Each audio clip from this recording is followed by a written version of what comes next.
Los magos tienen una habilidad asombrosa para engañar al mundo, y algunas de las ilusiones más famosas son las más difíciles de descifrar. Por eso todos tenemos la curiosidad de descubrir qué hay detrás del telón, ya sea la ilusión del portal de David Copperfield, donde se teletransportó del escenario a Hawái, o el truco del pez en el cubo de Dynamo. En el programa especial de hoy, vamos a revelar los secretos detrás de los trucos de magia más famosos de todos los tiempos. La famosa ilusión de David Copperfield. En este truco, una gran tela blanca está suspendida sobre el escenario. Los asistentes de Copperfield levantan una plataforma metálica sobre sus hombros, y al caer la tela y levantarse de nuevo, Copperfield aparece mágicamente debajo de ella. Así que, ¿cómo lo hizo? Sabemos que no pudo entrar a través de una trampilla en la superficie en la que estaba parado, pues vemos claramente a través de ella y en ningún momento se tapó ese espacio. Además, si se trata de espejos, solo funcionan mejor en un ángulo de visión reducido. Por ejemplo, en el truco del conejo que se desvanece, la caja parece vacía solo cuando se ve de frente. En el caso de Copperfield, el camarógrafo no habría podido moverse tan libremente por toda la base. Esto significa que la única forma posible en que Copperfield podía aparecer en la plataforma es desde arriba, oculto debajo de la tela. Sin embargo, si prestas mucha atención a la aparición, se revela desde debajo de la tela. Pero al rebobinar las imágenes, se debería haber visto cuando el camarógrafo capturó la vista trasera. Sin embargo, no lo vemos por ningún lado. En cambio, notamos una sección curva de la tela, en su parte posterior, que se asemeja a un bolsillo donde podía ocultarse. Pero espera un momento, si estaba escondido sobre la tela, ¿cómo logró aparecer debajo de ella? Aquí está el secreto. Podemos ver que la tela está sujeta por alambres, 4 en las esquinas y 4 en el centro. Los cables en las esquinas sostienen la tela en su lugar inicial, mientras que los centrales la levantan para revelar a David en la plataforma. Al ser claramente visibles para el público, obviamente no se usaron para suspender a Copperfield en el aire. En su lugar, usó su aparato de levitación, del que hablé en un video anterior en mi canal. En su ilusión de vuelo, donde los anillos se mueven a su alrededor, David Copperfield utilizó este aparato para levitar incluso cuando está dentro de una caja transparente. Los cables en esta ilusión están conectados a un sistema de arnés que se une al cuerpo del mago. Este incluye un soporte especializado en forma de silla que se fija alrededor de la cintura del mago, brindando seguridad.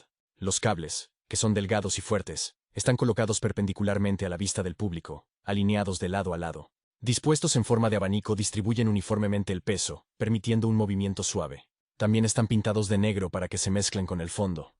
Los cables son casi invisibles desde la perspectiva del público. Al principio, David se esconde por encima de la tela. Al caer el telón, baja simultáneamente. Una vez sus rodillas tocan la superficie, los 4 cables centrales tiran de la tela hacia arriba, lo que le permite pasar a través del agujero. Mientras está cubierto, también separa los cables del aparato de levitación unidos a su arnés. Por lo tanto, su movimiento ya no está restringido, y puede continuar con la actuación después de esta ilusión de apertura. El famoso truco del pez en el balde de Dynamo. Dynamo, el famoso mago, una vez realizó un truco en Sudáfrica con solo un balde vacío. Cogió el balde y mostró a los espectadores que estaba vacío. Luego, lo inclinó hacia abajo, lo sacudió, y salió un pez, dejando a la audiencia preguntándose cómo lo hizo. Luego llevó la ilusión al siguiente nivel, agitando el balde de nuevo, liberando aún más peces de manera continua. Finalmente, cuando se detuvo, el número total de peces parecía ser más del doble del tamaño del balde. No hay forma de que la cantidad de peces que produjo pueda almacenarse en este cubo, y mucho menos esconderse dentro de él. Incluso si suponemos que hay un fondo falso en el balde, no se habría podido mostrar el interior por la cantidad de peces que se tuvieron que almacenar.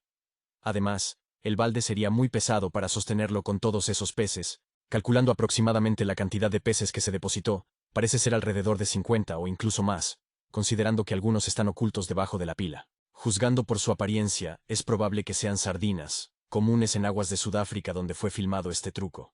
Y tendríamos un peso mínimo de 12 kilogramos, que de ninguna manera parece que él esté sosteniendo. Esto nos hace preguntarnos si quizás todos los peces se produjeron de más de un cubo. Espera, si miras de cerca el primer balde, puedes ver que el interior está muy limpio incluso después de que sale el primer pez. Pero luego, antes de que intente verter más peces, el balde de repente se ve sucio. Otra cosa sospechosa que notamos es que no hay una toma continua de él tirando todos los peces hasta el final. Es decir, entendemos que se incluyan tomas de reacción, pero hay demasiados cortes de cámara. Entonces, ¿cómo lo hizo? Este es el secreto. En realidad se aprovecha de nuestra ceguera por falta de atención. Quizás hayas visto un video viral publicado hace 14 años en YouTube, con más de 31 millones de reproducciones. En él se pide que cuenten cuántas veces los jugadores de blanco pasan un balón de básquet. La mayoría están tan concentrados en contar, que se pierden por completo a un gorila caminando por la escena. Este fenómeno, llamado ceguera por falta de atención, ocurre cuando no notamos cosas obvias porque nuestra atención está enfocada en otra parte. Ahora, para lograr la ilusión del pez en el balde, se están utilizando 3 cámaras. Una filmando desde el frente, otra a la derecha de Dynamo, y la tercera para esta toma en particular con zoom.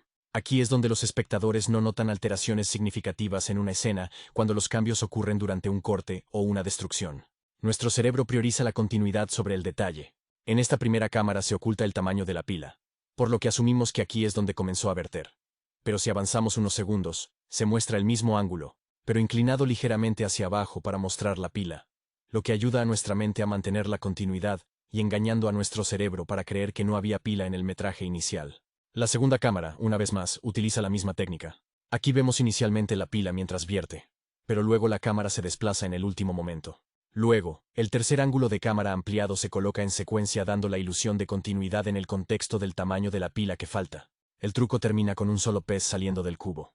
Pero si está usando más de un balde y los cortes de cámara ocultan el cambio, ¿cómo esconde todos los peces dentro de cada balde? Fíjate bien en este punto. ¿Notas este espacio extraño entre la parte cilíndrica y la base del cubo? Lo señalo porque Dynamo está usando un cubo de plástico común, creado mediante el proceso de moldeo por inyección, donde el plástico fundido se inyecta en un molde que da forma a todo el cubo, lo que significa que la parte cilíndrica y la base son una sola pieza. Sin embargo, el balde que sostiene parece tener la base por separado, que no es la forma en que se hacen, por una muy buena razón. Esto se debe a que la parte cilíndrica y la base se fabrican como una sola pieza para asegurar la resistencia y durabilidad del cubo, evitando así puntos débiles al unir piezas separadas. Este espacio intenta camuflarse con la base sucia del cubo, pero con la luz solar directa que incide sobre él, la suciedad no hizo mucha diferencia. Puede que descartes este extraño espacio como algo particular de este balde cualquiera, hasta que prestas mucha atención a cuándo lo inclina hacia arriba. Ve cómo a medida que lo inclina, la base cambia de su posición inicial. Lo reproduciré hacia adelante y hacia atrás para que sea más fácil de ver. Ahora, volviendo al momento en que inicialmente comienza a verter una gran cantidad de peces, podemos ver cómo aparecen por debajo de ese mismo espacio. Nuestra sospecha sobre el movimiento de la base del cubo se solidifica aún más. Sí, hay un fondo falso. El balde tenía una solapa semicircular, que se abría con la ayuda de la gravedad cuando se inclinaba hacia abajo. Esto explica por qué vimos la base moverse. De los 4 baldes diferentes, este primero solo tenía un pez, mientras que el segundo y el tercer balde tenían una abertura mucho más grande para almacenar más peces para estas tomas. Una teoría popular de un canal llamado Fernando Artzone sugiere que se usó un espejo dentro del balde para almacenar la gran cantidad de pescado. Según esta teoría, el balde tenía un espejo colocado en un ángulo fijo, y los peces se colocaron detrás de ese espejo. El ángulo del espejo era tal, que reflejaba la superficie del cubo, creando la ilusión de que el cubo estaba vacío.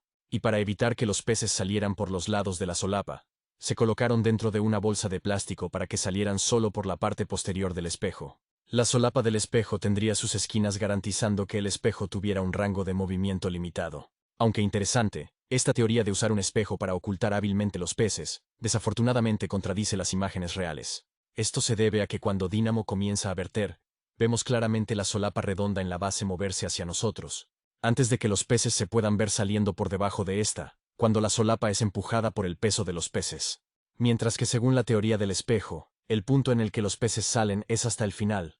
Por lo tanto, si realmente se usara un espejo, solo habríamos visto a los peces salir, en lugar de verlos salir justo debajo de la solapa del falso fondo. Las imágenes finales después de las reacciones lo muestran tirando un solo pez. Este es el cuarto cubo que utilizó. Notarás que el primer y cuarto balde fueron los únicos cuyo interior se mostró a la cámara. Esto se debe a que tenían un fondo falso muy pequeño para almacenar un solo pez. Estos cubos fueron diseñados para convencer y engañar a los espectadores, haciéndonos creer que eran baldes normales. Pero esto plantea la pregunta, ¿no se dio cuenta el público de que se intercambiaban los cubos, o eran todos cómplices? La verdad es que ninguno de los miembros de la audiencia era cómplice. De hecho, el truco que vemos en este episodio está hecho para parecer mucho más increíble e imposible de lo que realmente era, en vivo.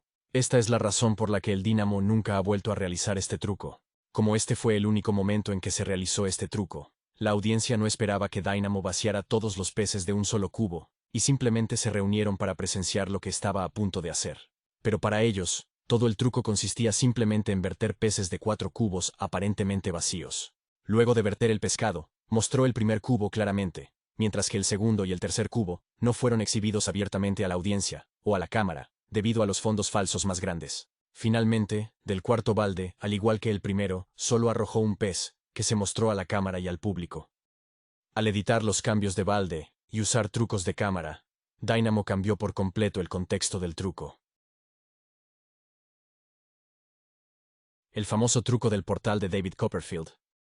El portal de David Copperfield es considerado su truco más famoso y ha estado sin resolver durante más de 20 años, después de que sorprendiera al público por primera vez en 2001. El impacto emocional de la ilusión fue inolvidable, ya que David y un miembro del público parecían ser teletransportados a Hawái, donde el participante se reencontró con su padre. David comienza el truco leyendo una carta escrita por Russell Brown solicitando que David envíe a su hijo, Michael, a Hawái para que puedan reunirse.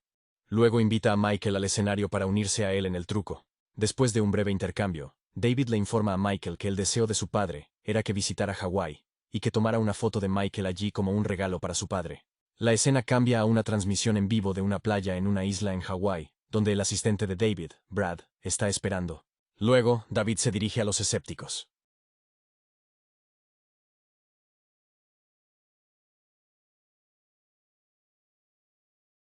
Para demostrar que todo es real y aleatorio, David lanza una pelota a la audiencia. A la persona que la atrapa se le pide cerrar los ojos y lanzarla de nuevo, asegurando una selección aleatoria de los participantes. Eventualmente un hombre se levanta y se presenta como TS. David le pide a TS seleccionar otros dos miembros de la audiencia al azar. Luego, escribe sus iniciales en el brazo de David como prueba, y los participantes elegidos al azar firman una foto grupal de ellos que se usará durante el truco. David y Michael se mueven hacia una plataforma de acero elevada por encima del público. La plataforma es delgada, lo que permite a las personas ver debajo de ella en todo momento. Detrás de ellos se coloca un gran espejo para que nada pueda entrar o salir sin ser visto. Luego, David baja las cortinas y agita una bombilla en el interior para mostrar su presencia.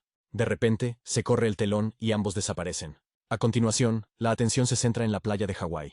La transmisión en vivo muestra sin cortes ni interrupciones aparentes a David y Michael apareciendo desde el interior de una cortina. Michael corre hacia el agua, e incluso se le puede ver sumergido en ella. David sube sus mangas mostrando que las iniciales en su brazo coinciden perfectamente, mientras que Michael saca la foto Polaroid con las firmas de los miembros de la audiencia y la muestra a la cámara. Luego se ve a Michael reuniéndose con su padre, y el acto termina con David desapareciendo de la playa y reapareciendo en el teatro, y la lluvia de Hawái aparentemente se teletransporta con él. Ahora aclaremos algunos hechos. Sabemos que si David Copperfield simplemente desapareció y apareció en la playa sin ninguna evidencia, sospecharíamos inmediatamente que se escondieron tras desaparecer. Si bien imágenes pregrabadas se reproducen en la transmisión en vivo, la Polaroid y las iniciales dan credibilidad a nuestra creencia en este evento aparentemente imposible. Por lo tanto, nuestra principal preocupación es si la prueba que se nos presenta es legítima, y sorprendentemente, es innegablemente genuina. Un análisis cuidadoso de las iniciales de TS en la playa y en el escenario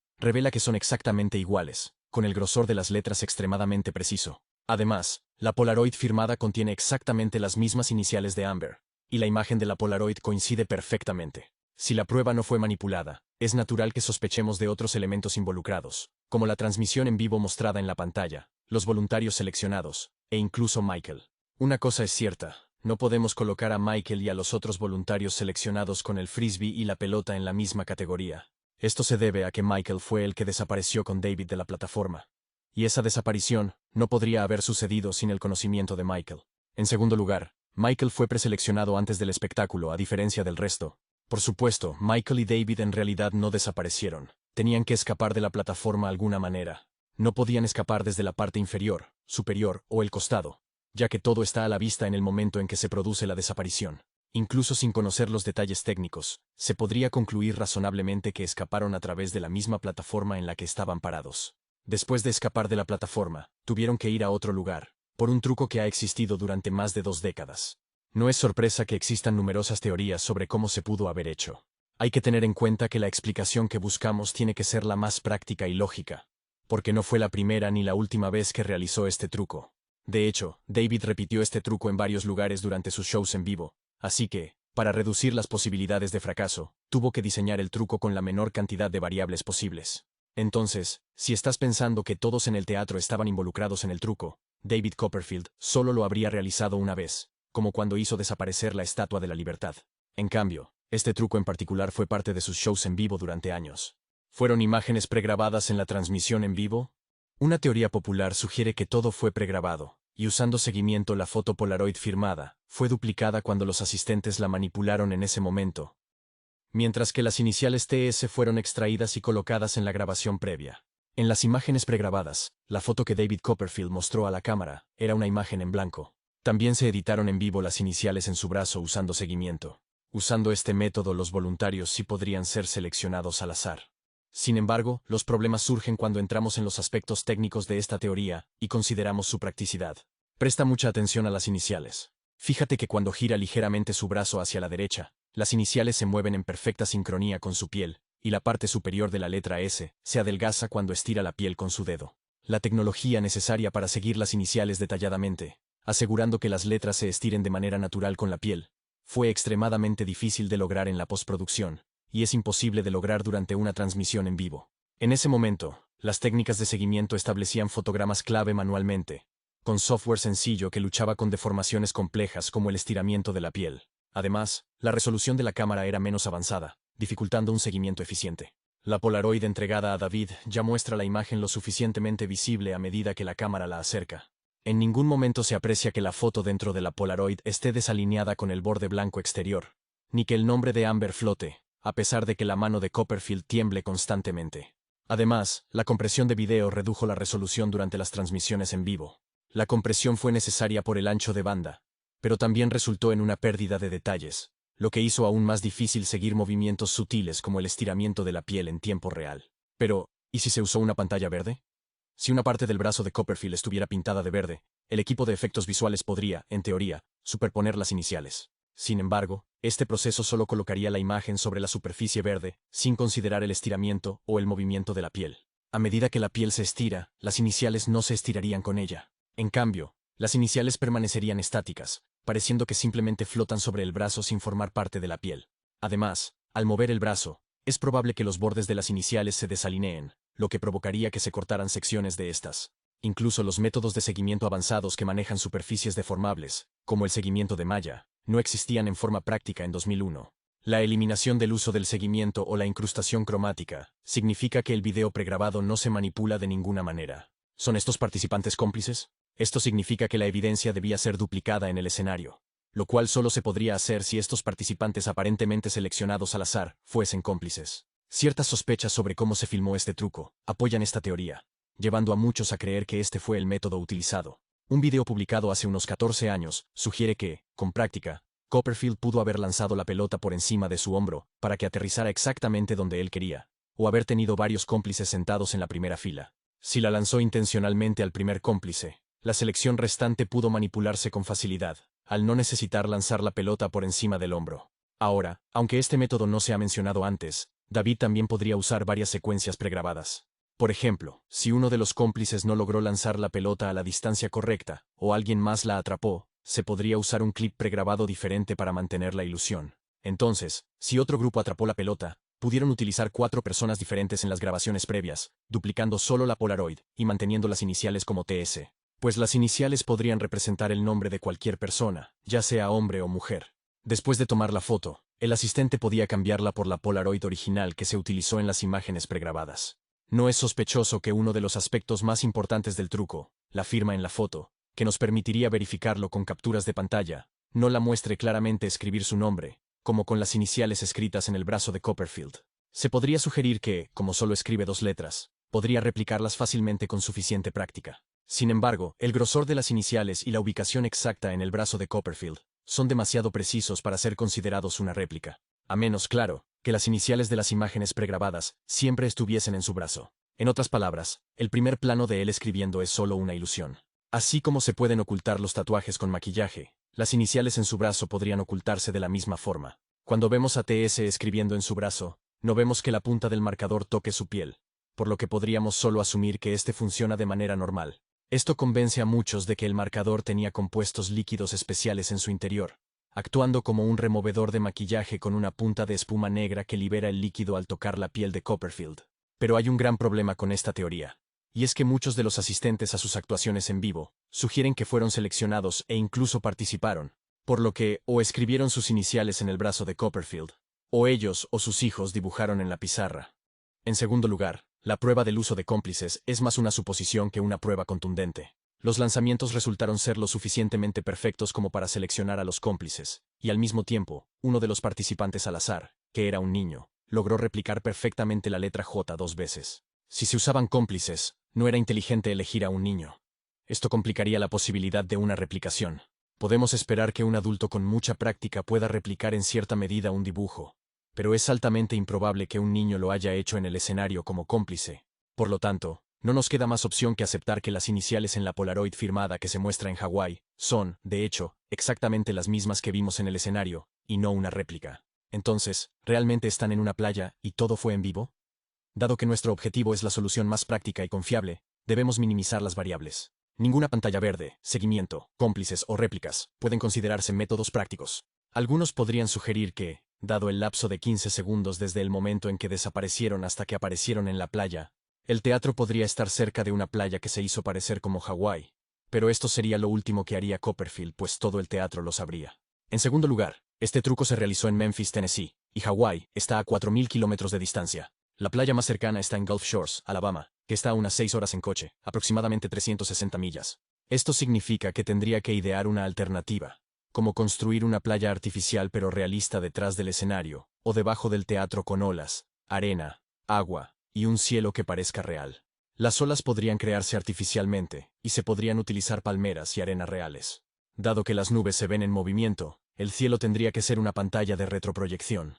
Esto implica proyectar una imagen en una pantalla translúcida, y es ideal para elementos de gran tamaño o fuera de foco, como cielos, montañas o rascacielos, donde no se espera un detalle fino. El cerebro humano no espera ver detalles precisos en objetos distantes, por lo que esto no requeriría una pantalla verde, aunque en la práctica, la configuración sería extremadamente compleja, y tendría que estar bien diseñada para parecer realista. También sería increíblemente costoso. Sí, David Copperfield tiene mucha suerte, pero crear una playa artificial para cada escenario en el que se presentó, ya que no solo actuó en solo un teatro, sería una locura. Transportar todo esto para cada actuación sería poco práctico. Y sí, sabemos que no muestra una vista completa de 360 grados de la playa en la que están, pero para dejar en claro que no es práctico, solo hay que considerar la magnitud de la playa. Cuando Michael se acerca a la orilla, es evidente el tamaño de la playa con respecto a él, es decir, ¿están en una playa real, o es una grabación previa? Lo que nos lleva de nuevo a un dilema lógico. ¿Cuál es la pieza faltante del rompecabezas que seguimos pasando por alto? Aquí está el secreto para entender la verdad detrás de esta compleja ilusión, y cómo se filma la transmisión en vivo. Alejémonos y veámoslo desde la perspectiva del equipo de filmación. Sí, todo esto se hizo frente a una pantalla verde. Lo estaban filmando en vivo. Pero espera un minuto, ¿dónde están Michael y David Copperfield? La transmisión en vivo muestra inicialmente una grabación pregrabada de ellos apareciendo en la playa. Una vez que Michael regresa corriendo de la marea, David se sale de escena y se queda fuera. Entonces notarás que la cámara se aleja. En este momento, el verdadero David Copperfield se pone frente a la cámara y el camarógrafo se asegura de que no se superponga con el Michael pregrabado. En el momento en que enfocan el brazo de David Copperfield, él muestra las iniciales originales, y en ese instante, el Michael pregrabado se aleja, y el verdadero Michael se coloca en la misma posición. Se voltea hacia su derecha, y saca la Polaroid firmada, que David también muestra a medida que la cámara se acerca. Dado que la interacción todavía está ocurriendo entre ambos, el Michael pregrabado aún no ha ingresado al video pregrabado. Pero justo cuando la cámara se acerca y se mueve ligeramente hacia la derecha, Michael está listo para salir de cuadro junto con Copperfield, quien ya se ha movido a la derecha, cuando las imágenes pregrabadas muestran al padre de Michael caminando, y aparece el Michael pregrabado. Ahora todo lo que ves está pregrabado, incluso el momento en que David Copperfield se esconde en la cortina y desaparece. Ahora entremos en los detalles técnicos de cómo se filmaron las imágenes pregrabadas. Durante la transición entre el metraje real y el pregrabado, la cámara de pregrabación debe permanecer extremadamente estable, sin acercarse. El zoom que muestra la Polaroid firmada y las iniciales en Copperfield es hecho por la cámara de transmisión en vivo. Por el contrario, cuando David y Michael no son enfocados, la cámara de pregrabación puede hacer zoom libremente, lo que explica la falta de estabilidad solo en las partes que muestran imágenes pregrabadas. Además, notarás que cuando aparecen el verdadero Copperfield y Michael, nunca se muestra su cuerpo completo, lo que confirma aún más la precisión de este método. La grabación previa de ellos apareciendo en la playa, y Michael caminando hacia el agua, pudo ser filmada en Hawái o en una playa similar. No necesitaban una vista completa de 360 grados, por lo que el video pregrabado se limitó a alrededor de 150 a 160 grados de campo de visión. Ahora, Algunos pueden sugerir que no se utilizó un croma. En cambio, la transmisión en vivo mostraba una retroproyección. Pero aquí está el problema con eso. Las pantallas verdes ofrecen imágenes más claras sin problemas de brillo o distorsión, comunes con la retroproyección. La iluminación correcta garantiza un croma limpio, en cambio la luz ambiental puede dificultar la proyección. Las pantallas verdes también integran a la perfección gráficos en tiempo real, siendo ideales para escenas dinámicas. En cambio, la retroproyección puede enfrentarse a distorsiones de imagen y poca precisión del color. El equipo de Copperfield necesita accesibilidad para sincronizar el video en vivo con su desaparición.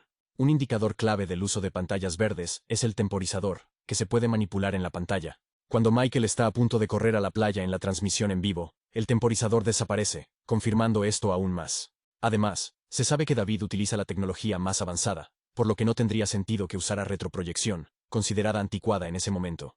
Las producciones cinematográficas ya habían adoptado las pantallas verdes. De hecho, las pantallas verdes ya eran populares y muy utilizadas para imágenes en vivo, particularmente en pronósticos del tiempo en los Estados Unidos durante la década de 1970, 30 años antes de que se realizara este truco. Una teoría sugiere que la primera parte de la transmisión en Hawái era en vivo, mientras que el resto fue pregrabado, basado en las sombras cambiantes en la arena. Inicialmente, pueden verse sombras nítidas, que luego desaparecen.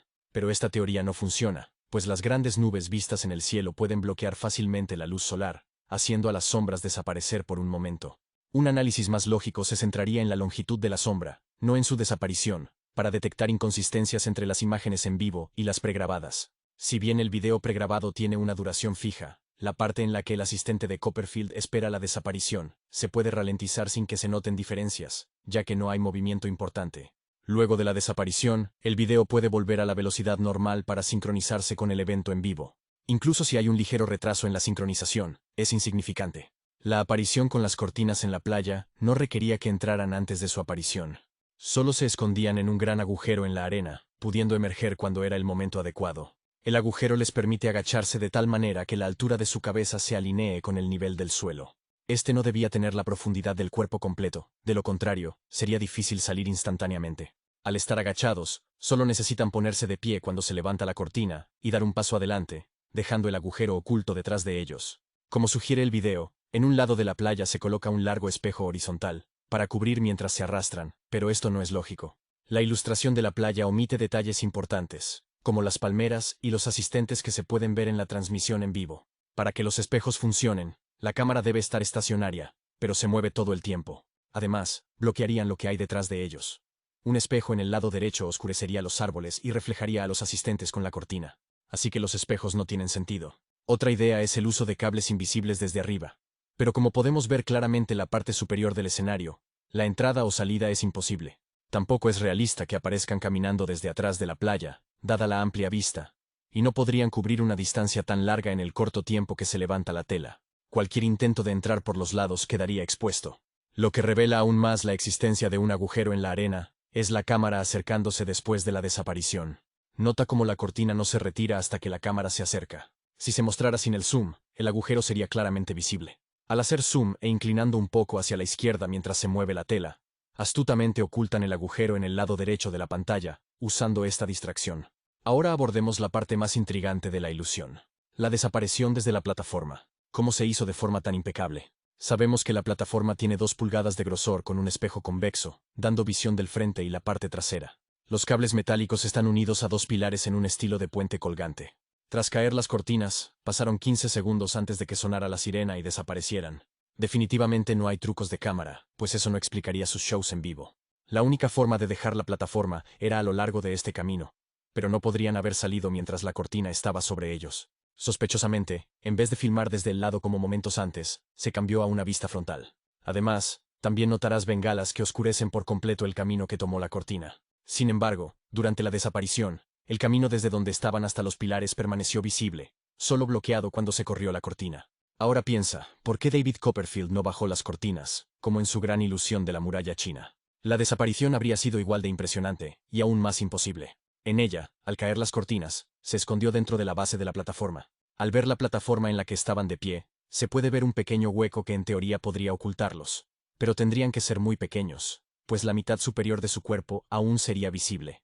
Aún si se usaban espejos para reflejar las luces circulares, dando la ilusión de transparencia. Sin embargo, se puede ver claramente la tela y la bengala a través de la plataforma desde el frente. Así que esto explica por qué las cortinas no cayeron, porque simplemente no se escondieron temporalmente dentro de la base de la plataforma, y la explicación no avanzaría una vez dentro. La cortina era lo único que los cubría. Una vez removida no tenían cómo escapar. Una teoría sugiere que el puente tiene un material elástico que se estira para acomodar a David y Michael, con cables que los atraviesan. Sin embargo, esta teoría se desmorona porque no hay ningún bulto visible al salir de la cortina. Se podría argumentar que el material negro oculta el bulto, pero solo tiene sentido desde una vista superior.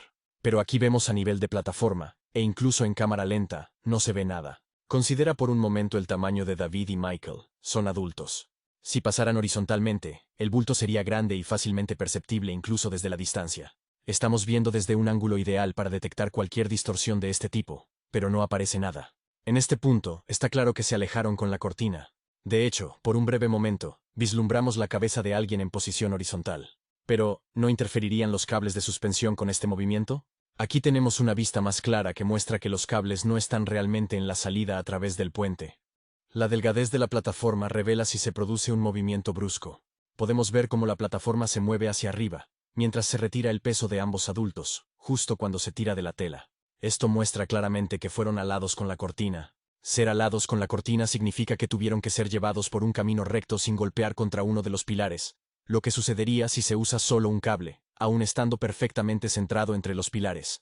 El tirón repentino probablemente los haría chocar con los pilares, siendo un riesgo que no vale la pena. Ahora, la cortina está a una altura relativamente baja sobre la superficie, y vemos la cabeza de uno de ellos en este momento, lo que indica que se movieron horizontalmente. Significa que un método extremadamente seguro debió ser usado, permitiendo que incluso actores lo realicen, en lugar de los dobles de acción en las películas. En Men in Black International, un alienígena amenazante arroja a la gente por una escalera. Para lograr este brusco movimiento, los cineastas utilizan un truco llamado tirón de trinquete. Durante un tirón de trinquete, un intérprete está atado a cables accionados por un cilindro de presión de aire, que tira de ellos en alguna dirección. Cuanta más presión uses, más lejos llegarán. Se pueden ver los 3 cables que lo llevan por encima del nivel del suelo, y desaceleran antes del impacto. Un mecanismo muy similar se utilizó para la desaparición. En lugar de usar arneses mientras la cortina estaba cubierta, ya los usaban debajo de la ropa. Entonces, tan pronto como cayó el telón, David Copperfield tomó la luz para agitarla mientras Michael lo conectaba con el gancho. Por eso la bombilla se movía detrás de la cortina, hasta el último momento en que se corrió. No escaparon antes de que se corriera la cortina, ni después, sino justo cuando se quitó la cortina usándola como cubierta. Si miras de cerca aquí, notarás 2 ruedas de plástico de color blanco. Estas ruedas son los que permiten que las vigas metálicas verticales se deslicen y se abran para dar espacio, mientras la jaula está cubierta por la cortina. Este método asegura que ambos vayan a lo largo de un camino recto, ya que los 3 cables están conectados para un movimiento bidimensional. Pero esto todavía genera una preocupación sobre si ser arrastrado con cables a tal velocidad es seguro. Para entender esto, necesitamos calcular la fuerza G. Las variables claves son la aceleración y la gravedad. Para calcular la aceleración, necesitamos la distancia recorrida por Copperfield sobre la plataforma y el tiempo que tardó. La distancia aproximada se puede calcular observando la plataforma desde un lado y utilizando la altura estimada de David Copperfield en 2001, para medir su altura en relación con la longitud de la plataforma, y así hacer un cálculo aproximado. La distancia que recorrieron es de alrededor de 24 pies, o 7.32 metros, y lo hicieron en 0.75 segundos, lo que generó una fuerza G de 2.65, similar a la que se siente en una montaña rusa. Esta fuerza es segura durante periodos cortos, siendo 3,4 veces menor que los 9G, potencialmente fatales. Es importante considerar que la fuerza G no depende del peso de Copperfield y Michael. Dado que ambos fueron jalados juntos, experimentaron la misma fuerza, ya que sufrieron la misma aceleración con los mismos cables. Para aumentar la seguridad, se podría poner un airbag en el lugar donde aterrizan, donde se desprenden inmediatamente de los cables y entran a un estudio de pantalla verde. Allí, realizarían las partes ensayadas del truco con evidencia en tiempo real del teatro. La peligrosa ilusión de la sierra en la cabeza. Jamie Raven, un famoso mago de Britain's Got Talent, realizó una ilusión peligrosa con una sierra giratoria. Pidió a un voluntario que pusiera su cabeza en el cepo, y la bloqueó en su lugar para evitar cualquier movimiento. Luego retiró la tela que cubría la sierra, revelando el peligroso truco que estaba a punto de realizar. Colocó un cubo debajo de su cabeza, puso en marcha la sierra y la empujó sobre su cuello. Pero, sorprendentemente, a pesar del movimiento de la sierra, no le pasó nada. Entonces, ¿cómo lo hizo? Estoy seguro de que lo primero que pensé inmediatamente fue que la hoja tenía que ser trucada de alguna manera. Vemos la hoja girando. Esto significa que es muy posible que la parte superior de la hoja gire por separado, y la parte inferior se pliega al moverse sobre el cuello del voluntario. Pero lo que podemos ver claramente tras detener la cuchilla giratoria es que ambas mitades son una placa sólida. Ahora, quizás pienses que la voluntaria esquivó la hoja bajando de alguna manera su cuello por debajo de la sierra giratoria. Pero tampoco es el caso, pues podemos ver los dientes de la sierra, aquí, mientras desliza lentamente la hoja. Los dientes de ninguna manera evitan el cuello de la voluntaria, y ella está en una posición en la que no podría bajar el cuello si quisiera. Además, ni siquiera es la asistente del mago. Ella es conductora del programa, y no sabía de antemano lo que iba a pasar. La sierra tenía que estar diseñado para esquivar su cuello. Escuche atentamente el momento en que la sierra comienza a girar. Ahora quiero que compares el sonido con una sierra circular real.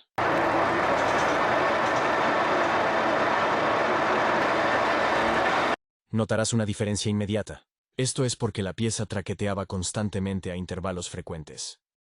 Sí, la hoja no gira, sino que oscila, de manera similar a cómo funciona una sierra para yesos. Las sierras para yesos son sierras especiales con una hoja giratoria. Pero lo que es tan único de esa hoja es que nunca corta la piel humana, incluso al tocarla. Este movimiento oscilante le permite cortar el material duro y rígido de un yeso, pero no materiales más blandos y flexibles como la piel humana.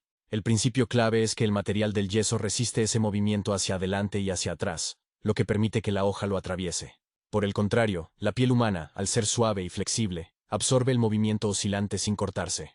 Esto significa que la correa aparentemente conectada del motor a la sierra solo está ahí para crear la ilusión de que la hoja está girando al pintar una sección de ella de blanco. Pero saber que la sierra está vibrando todavía no responde a la cuestión de cómo esquivó por completo el cuello del voluntario.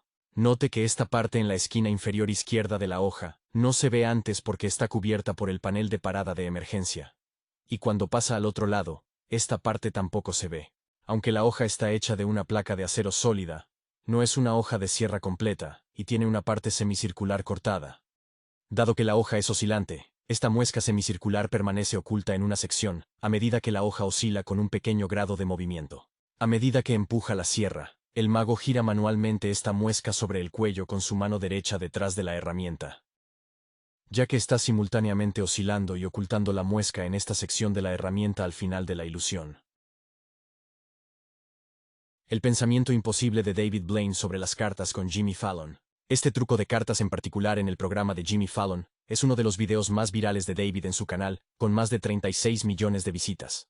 En este truco, David Blaine mezcla la baraja de cartas en sus manos 3 veces, asegurándose de que esté bien mezclada. Luego le pide a Jimmy que saque un grupo de 5 cartas que David no debe ver. Le pide que piense en una de esas 5 cartas, después de lo cual las cartas se barajan a sus espaldas. Luego, David le pide a Jimmy que piense solo en la carta que eligió mientras David va nombrando las otras 4 cartas, y las coloca sobre la mesa una por una. Al final, Jimmy tiene su carta elegida en la mano, que David también descubre al instante. Entonces, ¿significa esto que Jimmy Fallon es un cómplice? No.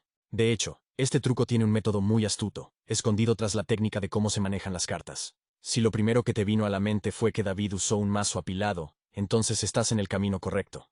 Pero eso no explica cómo David Blaine hizo barajo las cartas con un puente con esa misma baraja no una sino 2 veces, lo que obviamente contradice el propósito de usar una baraja apilada. David ha realizado este mismo truco con un grupo de estudiantes universitarios también. En esa presentación en particular, ni siquiera usó su propio mazo, sino que utilizó uno prestado. Entonces, si David Blaine usó un mazo apilado, entonces no hay forma de que pueda hacer el truco con uno prestado. Segundo, la pila que usó fue una pila mnemotécnica. Pero, ¿qué tiene de especial esta pila en particular? Si observas su actuación de cerca, verás que todas las cartas están ordenadas del as al rey para cada palo, mientras va pasando el mazo, lo que claramente indica que usó un mazo prestado y nuevo. Sin embargo, parece estar reorganizando la baraja y haciendo varias mezcla faro antes de comenzar a actuar. Estos cambios no son aleatorios en absoluto. De hecho, estos cambios organizan el nuevo orden de los mazos en la pila mnemotécnica. Para aquellos que quieran aprender estas mezclas, he vinculado el tutorial a continuación. En resumen, el control consiste en recuentos de cartas individuales y mezclas faro. Pero, ¿no hizo David un rifle y perdió la pila aquí? Si te fijas bien en las manos de David Blaine, notarás que aunque parece hacer el barajado de rifle y entrelazar las cartas, justo antes de intentar el puente, los paquetes se separan de inmediato. Solo un paquete está doblado con su pulgar derecho para que parezca que las cartas se están entrelazando. Lo que viste fue un barajado falso conocido como la falsa mezcla de Einstein. Aquí se puede ver un nuevo mazo ordenado, una mezcla rifle y un puente que se realiza a la vista, engañando por completo a nuestros ojos. Pero al voltear el mazo, la secuencia de las cartas sigue siendo exactamente la misma. El secreto está en que las cartas se mueven desde un extremo, lo que lo hace convincente para el espectador que mira de frente. Desde la vista expuesta, notamos un claro espacio aquí, que se aprovecha para separar los dos paquetes, después de lo cual, uno de los dos se mueve rápidamente para que parezca que las cartas se entrelazan como se esperaría, en un puente justo después de un rifle. Saber que David realizó un barajado falso hace que todo sea mucho más fácil de seguir. En este momento, cuando le pide a Jimmy Fallon que saque cartas del mazo, no le permite tomar 5 cartas cualesquiera. En su lugar, da instrucciones específicas para tomar un grupo de cartas. Take like 5 cards, a little group, like a poker hand. Yeah. Good. Is that 5? Good. Don't let anybody see them, just you. Good. Al tomar un grupo de cartas e inmediatamente cortando el mazo, que se puede ver a David Blaine hacerlo aquí. Al colocar la parte superior de la baraja en la parte inferior, solo necesita echar un vistazo a la carta superior e inferior del mazo en su mano, para saber qué 5 cartas en secuencia tiene Jimmy. En este caso, se puede ver que la carta inferior que David Blaine tiene en su mano izquierda es el 7 de picas. Según la pila mnemotécnica, las 5 cartas que vienen después del 7 de picas son el 10 de corazones, el as de diamantes, el 4 de picas, el 7 de corazones y el 4 de diamantes. Si avanzas hasta que Jimmy revela las 5 cartas, estas eran las que tenía en sus manos todo el tiempo. Fue aquí cuando David echó un vistazo a la carta superior e inferior de su mazo, con la excusa de pedirle a Jimmy que hiciera lo mismo. Pero es posible que aún tengas una pregunta en mente. Aunque David Blaine sabía qué 5 cartas tenía Jimmy Fallon, esto no explica cómo supo exactamente qué carta en particular de las 5 había seleccionado Jimmy para pensar en ella. El método detrás de esto es muy astuto. Mira esto. Think of your card specifically and do this now. Put it behind your back. Put it behind your back. No, the whole group behind your back. Fíjate en la instrucción de David Blaine de ponerlo a sus espaldas. Esta instrucción intencionalmente hace al espectador pensar que debe poner su carta seleccionada detrás de su espalda. A mitad del proceso de retirar la carta, se delata la posición de la carta que tenían en mente, al dar una señal física, debido al ingenioso juego de palabras de David Blaine. A esta instrucción le sigue una instrucción inmediata. Think of all of them, but think of your card specifically and do this now. Put it behind your back. Put it behind your back. No, the whole group behind your back. And mix it up. Para encubrir esta aparente falta de comunicación, haciendo que coloquen todas las cartas detrás de su espalda, y luego barajen la secuencia. En este punto, no importa si mezclan las cartas detrás de su espalda, porque las 5 cartas iniciales que tenían en su mano no se permitían mezclar. Pero en su actuación en el Tonight Show, encontramos algo sospechoso. Mira esto. Good. Oh my God, And don't freak me Jimmy, out, man. Jimmy, Yeah, put the yeah. cards behind your back. Notarás este momento en el que David Blaine se aleja de Jimmy. Parece decir algo, pero luego vemos un corte de cámara inmediato. Este corte fue hecho por los productores del Tonight Show para ocultar el ingenioso método con el que David Blaine descubrió en qué carta pensaba Jimmy. Dado que su actuación con los estudiantes fue sin cortes, vimos claramente su método astuto.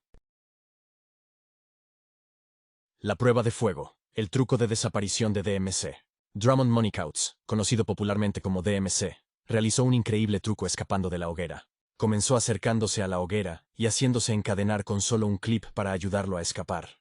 Luego le echaron gasolina mientras una espiral de pólvora lo rodeaba. Se pidió a un voluntario que encendiera un extremo de la pólvora y el temporizador se puso en marcha. Con cada segundo que pasaba, el fuego se acercaba mientras él se esforzaba por escapar. Logró forzar la cerradura de su mano pero, desafortunadamente, no pudo quitar la cadena de su cuello, y se prendió en llamas.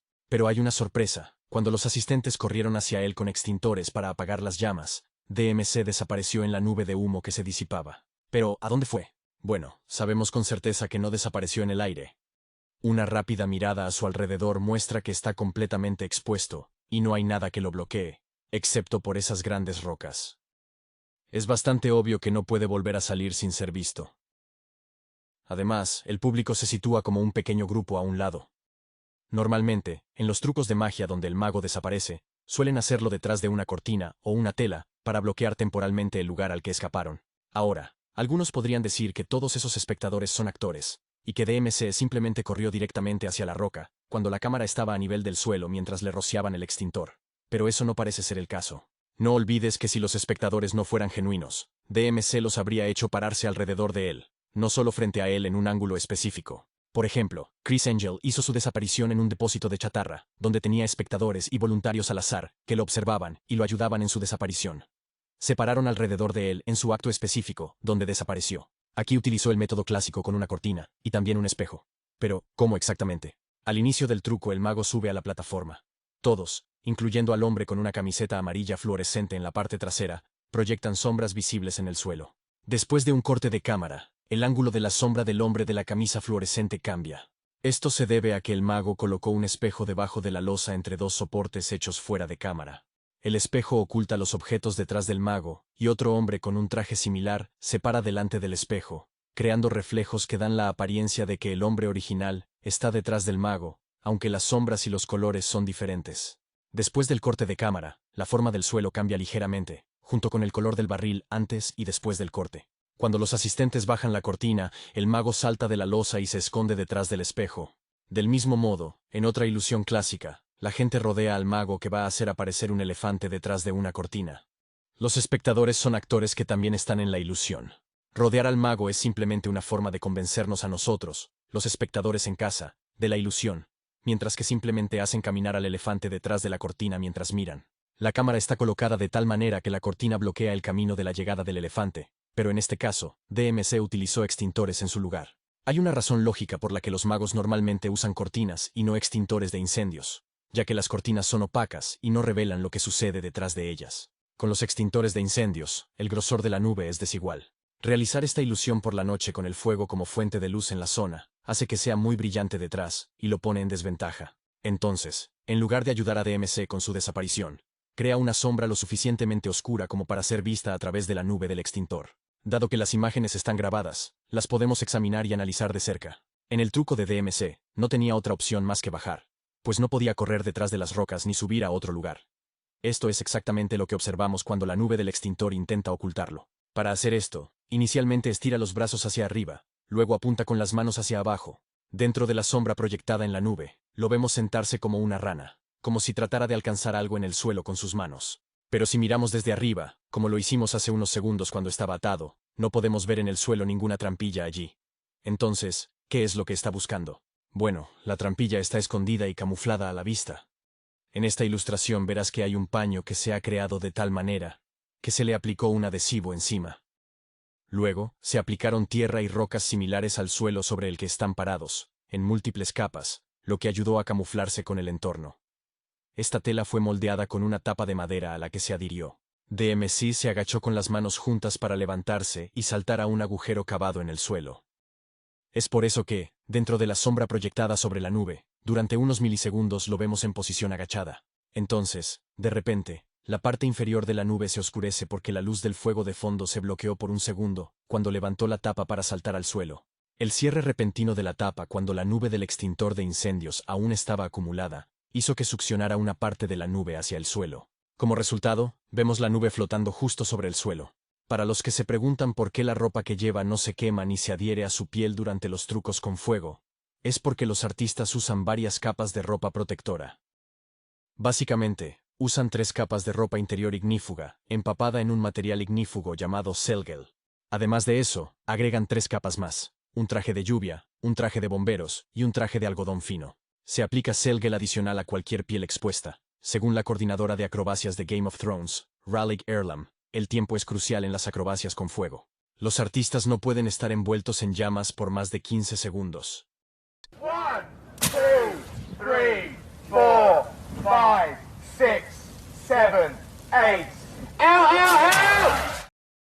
Si has llegado hasta aquí en el vídeo, asegúrate de pulsar el botón de me gusta. Además, considera suscribirte. Ayuda a hacer crecer este canal. El loco truco de teletransportación del limón de Dynamo. En este truco, Dynamo toma un limón, lo coloca a la vista en el estante superior y luego se aleja de él. Después de mostrar que no tiene nada en las manos, las junta, y de repente, mágicamente, el limón aparece en ellas. ¿Cómo hizo este truco? Si analizamos el video cuidadosamente, notarás algunas cosas muy extrañas que hacen que la actuación en este video sea muy cuestionable. Lo primero es el hecho de que el limón que vimos a Dynamo colocar en el estante se ve muy diferente al que vemos después del corte de cámara, que muestra a los espectadores. Al acercar y comparar ambos limones, tienen una diferencia de tamaño obvia.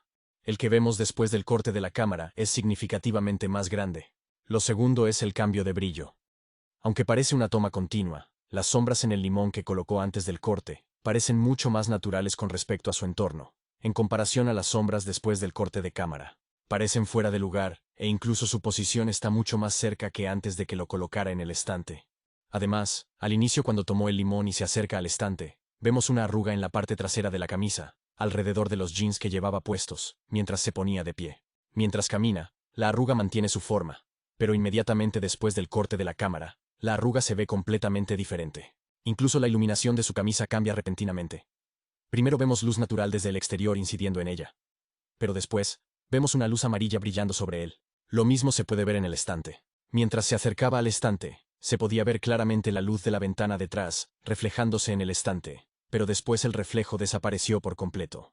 Esto demuestra que la grabación en la que lo vimos colocar el limón en el estante, y luego mirar aparentemente hacia los espectadores en la mesa, fue filmada en otro momento del mismo día, cuando solo estaban presentes Dynamo y sus camarógrafos.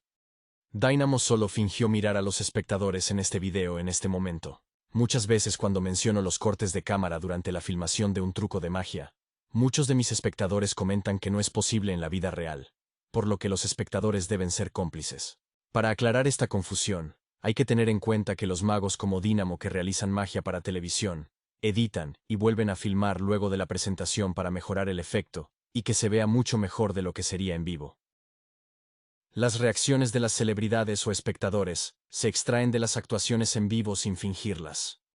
Esto significa que el truco que los espectadores vieron en vivo, aunque era el mismo truco de un limón teletransportándose a sus manos, estaba más refinado ya que se eliminó cualquier destello accidental en la postproducción, o se volvieron a filmar, y luego se combinaron con la actuación en vivo. Durante la presentación en vivo, Dynamo realmente tomó el limón, caminó hacia el estante y lo colocó en secreto en la canasta de abajo.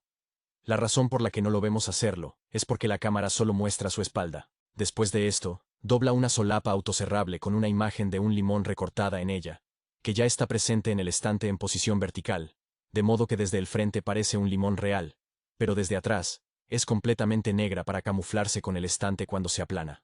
Esto explica por qué el limón que vimos antes y después del corte de la cámara eran diferentes. Para el público en vivo, nunca vieron claramente el momento en que colocó el limón, como se muestra en este clip de la estantería, ya que fue filmado más tarde, y el público en vivo solo vio la imagen de un limón recortado. Considera que los espectadores no reconocerían el limón como una imagen falsa, debido a que está colocado a cierta distancia y altura, haciendo difícil diferenciar entre el limón real original y una imagen recortada. Podemos ver su mano izquierda apoyada en la parte superior de su muslo. Al mover su mano, su pulgar aprieta limón de juguete falso hecho de espuma, que inicialmente aplasta entre sus manos, luego gradualmente abre los dedos para revelar el limón en su mano, al mismo tiempo que la solapa se cierra. Pero espera un momento, vemos sus dedos completamente abiertos, y en el siguiente fotograma, el limón aparece de repente. ¿Cómo logró hacer que el limón apareciera en un segundo en su mano, y al mismo tiempo desapareciera de la estantería sin que pudiéramos ver el movimiento de la solapa, incluso al ver el video en cámara lenta cuadro por cuadro? Con solo hacer zoom en los dedos de Dynamo y al avanzar un fotograma hacia adelante y hacia atrás, notamos un difuminado entre sus dedos que se superpone ligeramente en su dedo anular.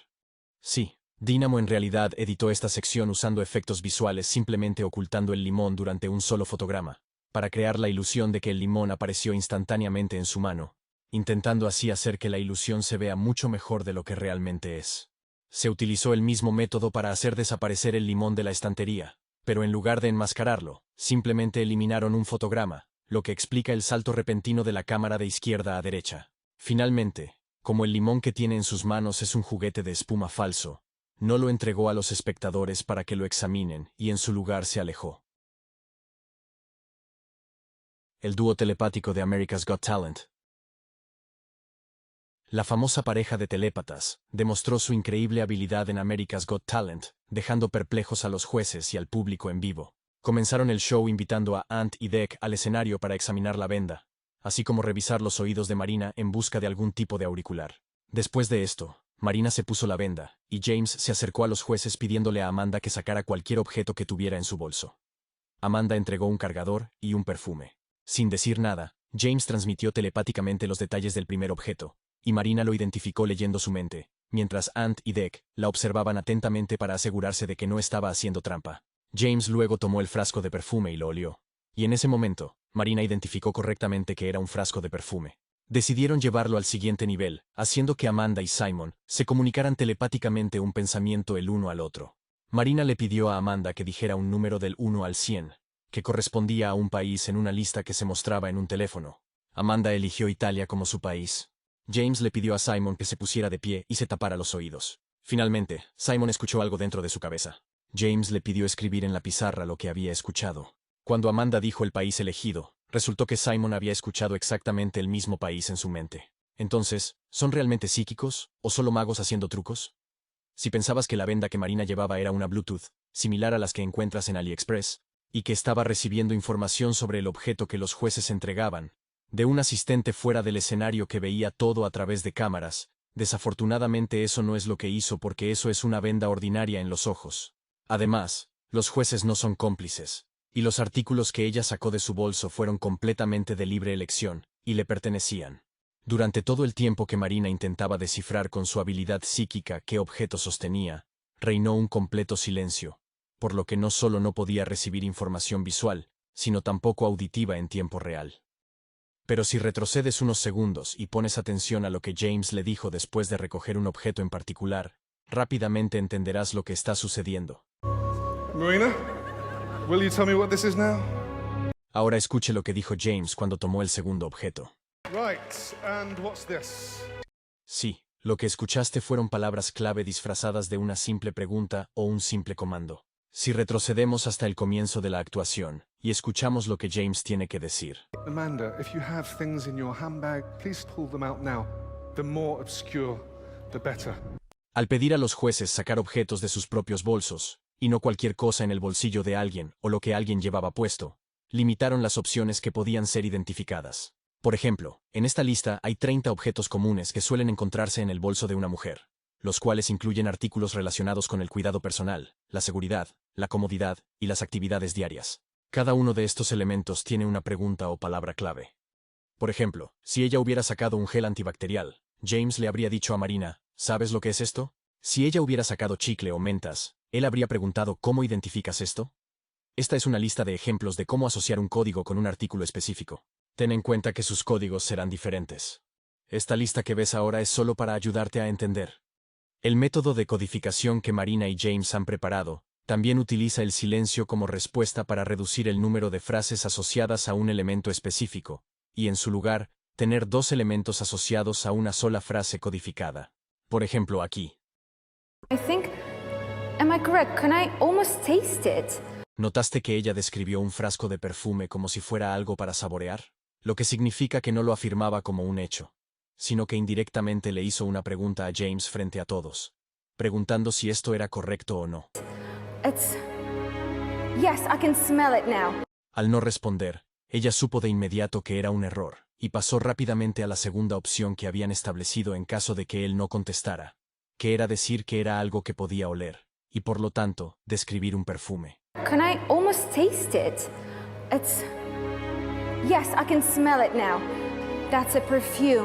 Ahora digamos que Amanda hubiese sacado un snack en su lugar. En ese caso, cuando James le pregunte a Marina, ¿qué es esto?, Marina volverá a decir lo mismo, es decir, que casi puede saborearlo. A juzgar por la respuesta de la audiencia asombrada, y simultáneamente su respuesta con un sí, la ayudarán a saber qué es un snack. Esta es una técnica que también se usa en la lectura en frío, donde el psíquico o mentalista comienza haciendo afirmaciones y preguntas generales, o mencionando nombres comunes. Si alguien en la audiencia se siente identificado con ese nombre, el mentalista se enfoca en ellos de inmediato como si los hubiera estado buscando en la audiencia todo el tiempo. En realidad, la información general que da el psíquico se detalla y se reduce aún más por los voluntarios mismos cuando responden a las preguntas del psíquico o mentalista. Por ejemplo, en esta demostración, Everybody, I hope to be able to make a link with someone here tonight and bring a loved one through from the world of spirit. Now, someone here tonight either is Mr. Taylor or the name of Taylor will have a close connection with you. la psíquica menciona varias cosas que, aunque suenan específicas, en realidad son descripciones muy vagas. En una de ellas, afirmó que alguien llamado Sr. Taylor está presente, al mismo tiempo que insinúa que alguien puede relacionarse con ese nombre, lo que lo hace aún más vago. La respuesta del voluntario aleatorio la utiliza a su favor y la reclama como su propia lectura psíquica al afirmar esto. My mother's maiden name is Taylor. Because you see, I have a gentleman here who links with that name very clearly. Es posible que te sorprenda cómo acertó al decir que era su abuelo, pero si lo analizas un poco, te darás cuenta rápidamente de que no especificó si era el padre de su madre o el padre de su padre. Además, como está hablando de alguien que ya no está aquí, su primera intuición suele ser un hombre mayor. Esto se debe a que los hombres suelen tener una esperanza de vida más corta que las mujeres. Esta diferencia se puede atribuir a varios factores, incluidas las influencias biológicas, conductuales y sociales. Biológicamente, los hombres son más susceptibles a ciertas enfermedades y afecciones, como las enfermedades cardíacas. Por la parte conductual, los hombres son más propensos a participar en conductas de riesgo, como fumar, beber en exceso y realizar actividades físicas peligrosas. Socialmente, los hombres suelen ser menos propensos a buscar ayuda médica o a seguir consejos médicos. Estos factores combinados contribuyen a que la esperanza de vida de los hombres en comparación con las mujeres sea más corta. Pero desafortunadamente, con la lectura en frío, como estás siendo impreciso, cuanto más intentas ser específico, más difícil se vuelve, y aumentan las posibilidades de fracaso. Who's Jimmy? Do you know who Jimmy is? Can't Or picture a Jimmy. James? Hang on a minute. Do you know who Doris is? No, I can't picture that either. Okay. En realidad, metió la pata al preguntar si conocía a alguien llamado Jimmy, y luego empezó a preguntar nombres comunes de la generación anterior, pero no acertó. Después de darse por vencido, la leyenda James Randi realizó una encuesta a esa misma audiencia para verificar qué tan acertada fue. Well, I want us to look carefully at the connections that you say you made. Let's take a vote. First, how many people in our audience tonight can connect with the name Taylor? About 30%. And now, how many people can relate to the condition of the grandfather? About 55%. So to sum up, about a third connect with the name Taylor, and over half connect with the details of the grandfather. Well, that's very interesting. Maureen's statements seem to be more general than each of you thought before we took the vote. Ahora bien, volviendo a la pareja de psíquicos que utilizan palabras clave y buenas habilidades de memorización, lo cual les ayuda a realizar la primera parte del espectáculo.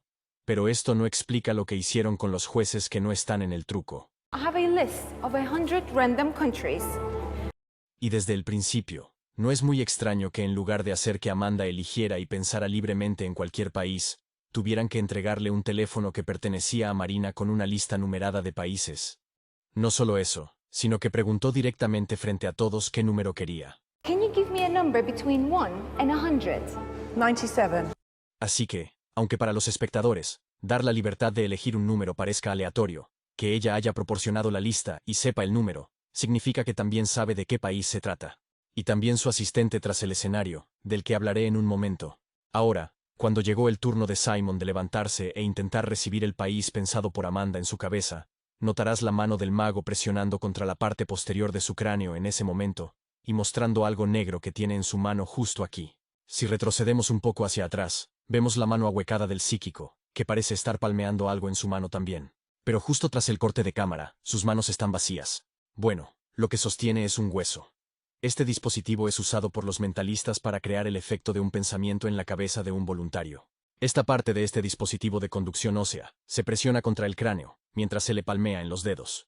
Como se ve aquí, un implante de conducción ósea transmite vibraciones de sonido directamente a través de los huesos cráneo, saltando el oído externo y medio. Esto permite que las personas con pérdida auditiva o deficiencias en el oído externo o medio perciban el sonido de manera más efectiva.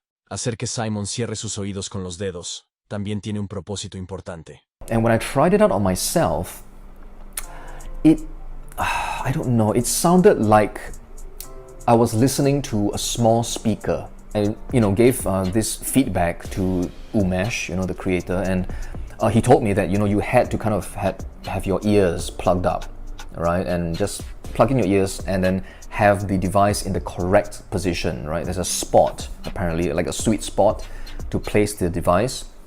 Con el fin de hacer que la experiencia del voluntario al escuchar la voz en la cabeza suene más como una voz que un pequeño altavoz en la parte posterior de su cabeza. Pero viene un problema con este dispositivo en particular.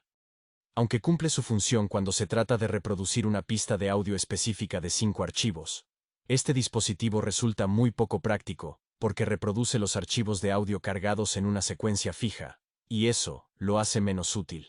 You will get lost, right? I mean, it'll be not practical to have, 52 files, right? And then you trigger it and you are not sure where, which file it's playing, right? So I think anything from like 1 to 5 audio files is more than enough, I think, to make it a practical thing to use. Entonces, de los 100 países diferentes, no hay forma de que pueda desplazarse por las opciones, ir al país numerado seleccionado, y reproducirlo para Simon sin modificar el dispositivo. Es por eso que está conectado a través de Bluetooth a un asistente fuera del escenario, lo que explica por qué mencioné a un asistente escuchando el número hace un momento. Ahora, sabiendo que solo hay un archivo de audio reproduciéndose que dice la palabra Italia en la mente de Simon, ¿por qué parece en la pizarra que se le pidió que escribiera su pensamiento? ¿Hubo algún otro país que vino primero a su mente y que comenzaba con una S?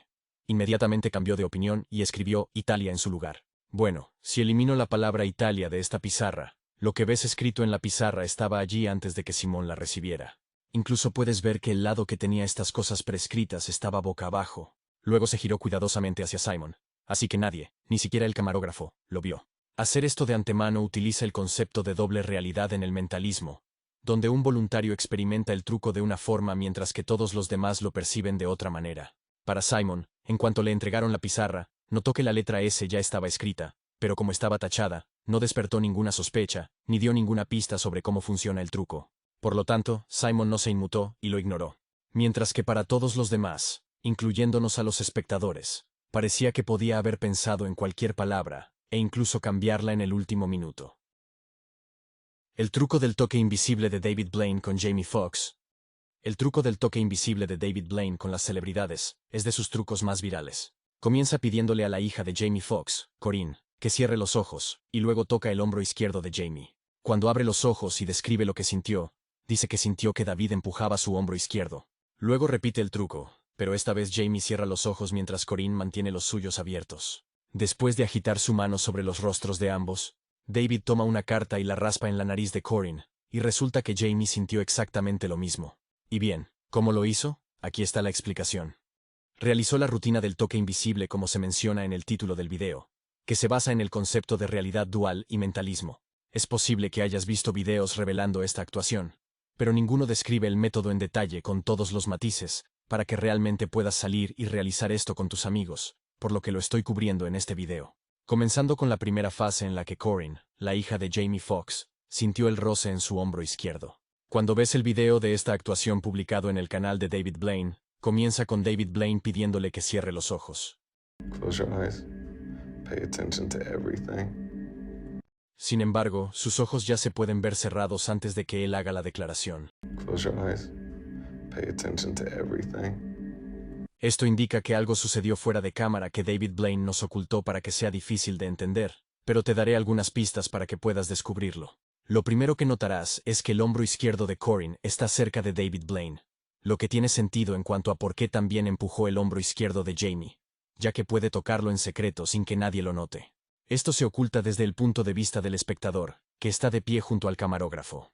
Los espectadores, junto con el camarógrafo, están ubicados en un ángulo de alrededor de 90 a 100 grados, lo que hace que su hombro izquierdo sea fácil de ocultar. Pero, desde la perspectiva de Jamie, tiene los ojos abiertos, por lo que tocarla mientras Jamie está parado frente a ella se vería de inmediato. Para contrarrestar esto, David usó una técnica muy inteligente. Antes de filmar, David Blaine se paró justo frente a Corinne, bloqueando la vista de Jamie de su hombro izquierdo. Luego, movió sus manos izquierda y derecha alrededor de su rostro, asegurándose de que tuviera los ojos cerrados, y en secreto, con los dedos de su mano derecha, tocó su hombro izquierdo mientras todos estaban distraídos confirmando que tuviera los ojos cerrados. Esto explica por qué sus ojos ya estaban cerrados incluso antes de que comenzara el rodaje, incluso antes de que David Blaine se lo pidiera. Este fue el arreglo perfecto para que se cortara el segmento anterior de la actuación, dificultando que se descubriera la ilusión. Ahora bien, hay una cosa muy importante que debes hacer antes de empezar la rutina del toque invisible, y es asegurarte de que el espectador que sentirá el toque invisible esté mentalmente preparado para recordar lo que siente. No empieces la actuación tocándolos en secreto, y luego tocando al segundo voluntario, ya que hay una alta probabilidad de que el sujeto sienta el toque, pero lo ignore pensando que fue accidental. Por lo tanto, tienes que prepararlos mentalmente para lo que sigue. Primero, pídeles que cierren los ojos y luego tócalos en diferentes lugares. Mientras los toca, pídales que recuerden esta sensación sin decir nada. Tócalos claramente delante de todos, en diferentes partes de su cuerpo, excepto en el lugar donde realmente harás el toque invisible. En este caso, David Blaine toca diferentes lugares de su rostro, incluso su brazo, a excepción de su hombro izquierdo. Luego, en el último segundo, agita su mano sobre sus ojos, fingiendo verificar si están bien cerrados. Hace el toque secreto en el hombro izquierdo, y va directo a Jamie. El retraso es crucial aquí. Una vez que los hayas tocado, recordarán la sensación, pero no la recordarán ni la mencionarán hasta que les preguntes si sintieron algo. Incluso si el toque ocurrió 15 o 20 segundos antes, aún lo sentirán porque les dijiste que recordaran cualquier sensación o sentimiento. Es fundamental distanciarse del espectador después del toque, según el concepto de realidad dual. Corinne sintió el golpecito hace unos segundos, a escondidas, sin que nos diéramos cuenta. Mientras tanto, Jamie y los espectadores creen que Jamie fue golpeado primero en su hombro izquierdo. Al momento de preguntar al sujeto que siente el toque invisible, ¿qué sintió?, la clave es hacer la pregunta correcta. Esto se puede hacer pidiendo responder a una pregunta de sí o no, o haciendo que describan exactamente lo que sintieron, como lo hace David Blaine. Tell us exactly what you felt. Tell us. Cuando les haces responder con un sí o un no, nunca se aborda la pregunta de cuándo sintieron el toque, al igual que lo hizo Lior Suchard en su presentación. You're gonna feel a little strange touch, Natasha. Like a little. Did you feel it? Yeah? Yes. A esto le sigue otra respuesta específica que no permite al voluntario describir cuándo lo sintió. En el caso de David Blaine, cuando le pidió que describiera exactamente lo que ella sentía, la orden decía claramente que solo se debía describir esa sensación. Una pregunta inadecuada sería una que permita al sujeto seguir hablando y terminar mencionando cuándo se sintió tocado. Otro detalle importante es no decir lo que estás haciendo con el sujeto que tiene los ojos abiertos. Si David Blaine dijera en voz alta, Jamie, te voy a tocar el hombro izquierdo, mientras Corinne tiene los ojos cerrados, ella sabría que sintió el toque antes de que Jamie fuera tocado en el hombro. Mantenerse en silencio y tener los ojos cerrados le da una perspectiva diferente de lo que está sucediendo, mientras que los demás lo perciben visualmente. Tan pronto como el sujeto describe lo que sintió, la reacción inmediata de los espectadores le impide explicar demasiado.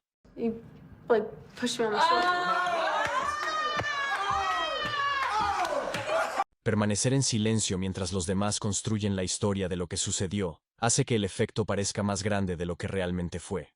En la segunda parte, cuando Jamie Foxx tenía los ojos cerrados, pudimos ver la técnica del toque invisible que usó solo mirando sus manos en ese momento. Aunque parece que nunca tocó la cara de Jamie, David Blaine en realidad tenía un hilo elástico invisible en su mano derecha, en el que insertó su pulgar izquierdo, y lo estiró para que Jamie sintiera la sensación del hilo raspando su nariz. A esto le sigue una pregunta de sí o no. Did you feel anything? Yeah. What did you feel? You told me. En este punto, todos esperan que Jamie sea tocado en secreto de antemano. Esto explica por qué David Blaine tuvo que cambiar el método. El misterio de no saber lo que sucederá te ayuda a salirte con la tuya en la primera fase.